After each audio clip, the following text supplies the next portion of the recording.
ग्रामीण नको तुम्हाला सर सर सर ग्रामीण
ಏನು ಮಾಡಕ್ಕೆ ಹೋಗಿದ್ರು? ರಾಹುಲ್ ಪಟೇಲ್ ಅವರು ರೀಡಿಂಗ್ ತೊಗೊಳಕ್ಕೆ ಹೋಗಿದ್ರು ಸರ್. ಇವತ್ತು 1ನೇ ತಾರೀಕಿಗೆ ನಮ್ಮಲ್ಲಿ ಏನಿರ್ತದೆ pump set, IP set reading, street light, water supply reading ತೊಗೊತಿರ್ತೀವಿ. ಸೊ ಅವ್ನು ಬೆಳಗ್ಗೆ 8 ಗಂಟೆಗೆ ಆ್ಯಸ್ ಯೂಸ್ವಲ್ 1ನೇ ತಾರೀಕು ಇರೋದ್ರಿಂದ ರೀಡಿಂಗ್ ಹೋಗಿದ್ದಾನೆ.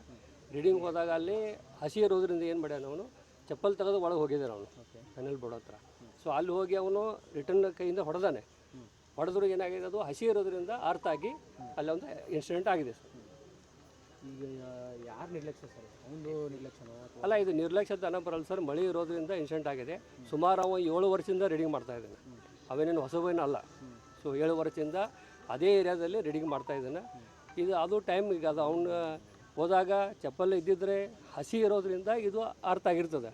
ಸೊ ಸರ್ವಿಸ್ ವೈರ್ ಎಲ್ಲ ಆಗಲಿ ಪೆನಲ್ ಆಗಲಿ ರೈತರನ್ನು ಸರಿಯಾಗಿ ಇಟ್ಕೋಬೇಕಾಗ್ತದೆ. ಇವು ರೀಡಿಂಗ್ ಹೋದಾಗ ಏನೂ ಗೊತ್ತಾಗಲ್ಲ. ಕರೆಂಟ್ ಅಂತೂ ಯಾರಿಗೂ ಕಣ್ಣಿಗೆ ಕಾಣಲ್ಲ. ಸೊ ಅವ್ನ ಕೈಯಾಗಿ ಟೆಸ್ಟರ್ ಹಿಡಿದು ಚೆಕ್ ಮಾಡಕತ್ತ. ನಾವು ಟೆಸ್ಟರ್ ಹಿಡಿದು ಮೋಸ್ಟ್ಲಿ ಇನ್ನೊಂದು ಕೈಯಲ್ಲೋ ಟಚ್ ಆಗಿದೆ ಅವನಿಗೆ. ಚೆಕ್ ಮಾಡಿ ಅವನಿಗೆ ಪ್ರಿಕಾಷನ್ ತೊಗೊಂಡು ಮಾಡೋಕ್ಕೆ ಹೋಗಿದ್ದಾನೆ. ಆದರೂ ಆ ಘಟನೆ ನಡೆದಿದೆ. IP ರೀಡಿಂಗ್ ಉಸ್ತುವಾರಿ ಯಾರಿದ್ರು ಸರ್? ಅವ್ರದ್ದು ಅವರೇ ಮಾಡ್ತಾರೆ. ಅಲ್ಲ, ಅವರೇ ಇದ್ದರು, ಬೇರೆದವ್ರು ಇದ್ದರು? ಅವರೇ ಅವನೇ ರೀಡಿಂಗ್ ಮಾಡ್ತಾ ಇದ್ದಾನೆ. ಸುಮಾರು 7 ವರ್ಷದಿಂದ ಅವ್ನು ರೀಡಿಂಗ್ ಮಾಡ್ತಾ ಇದ್ದಾನೆ. ಅವು ಏರಿಯಾನೂ ಎಲ್ಲ ಗೊತ್ತು ಅವನಿಗೆ. ಅದೇ ಏರಿಯಾದಲ್ಲಿ ಕೆಲಸ ಮಾಡಿದ್ದಾನೆ. ಈ ಮದುವೆ ಇದು ಆಗಿತ್ತಾ? ಎಷ್ಟು ಜನ ಮಕ್ಕಳು? ಮದುವೆ ಆಗಿದೆ ಸರ್. ಒಂದು ಮಗು ಇದೆ. ಎಲ್ಲ 5 ತಿಂಗಳ ಮಗು ಇದೆ. ಮೊನ್ನೆ ಅದು ಫಂಕ್ಷನ್ ಮಾಡಿದ್ರು ಅವರು, ನಾಮಕರಣ.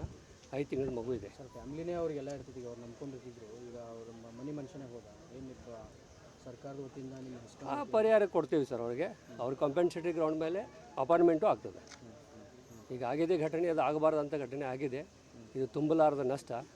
ಆದರೂ ಏನು ನಮ್ಮದು ಪ್ರೊಸೀಜರ್ ಇದೆ, ಪ್ರೊಸೀಜರ್ ಪ್ರಕಾರ ಹೋಗಿ ಕಾಂಪೆನ್ಸೇಷನ್ ಆಗಲಿ, ಕಾಂಪೆನ್ಸೇಷನ್ ಗ್ರೌಂಡ್ ಮೇಲೆ ಅವ್ರ ಮೆಸೇಜ್ಗೆ ಜಾಬು ಬರುತ್ತೆ. ಯಾರು ನಿರ್ಲಕ್ಷ್ಯವೂ ಇಲ್ಲ ಇದರಲ್ಲಿ? ಯಾರು ನಿರ್ಲಕ್ಷ್ಯ ಇಲ್ಲ. ಅವ್ರು ರೀಡಿಂಗ್ ಮಾಡ್ತಾ ಇದ್ದಾನೆ. ಇನ್ನೂ ಏನು LC ತೊಗೊಂಡು ಹತ್ತುವಂತಲ್ಲ, ಸಪ್ಲೈ ಇದ್ದಾಗಲೇ ನಾವು ರೀಡಿಂಗ್ ತೊಗೋಬೇಕು. ಸುಮಾರು ನಮ್ಮಲ್ಲಿ 27 ಜನ ರೀಡಿಂಗ್ ಮಾಡ್ತಾ ಇದ್ದಾರೆ. ಸೊ ಎಲ್ಲರೂ ಹೋಗಿದ್ದಾರೆ ರೀಡಿಂಗ್ ಮಾಡಲಿಕ್ಕೆ. ಮತ್ತು ಅವನೇನು ಹೊಸಬನೂ ಅಲ್ಲ. ಸುಮಾರು 7 ವರ್ಷದಿಂದ ರೀಡಿಂಗ್ ಮಾಡ್ತಾನೆ. ನಿಮ್ಮ ಹೆಸರು ಡೆಸಿಗ್ನೇಷನ್? ನಾನು ಸಂಜೀವ್ ಕುಮಾರ್ ಸುಕ್ಸಾರೆ, AEE CST 2 ಬೆಲ್ಗಾಮ್.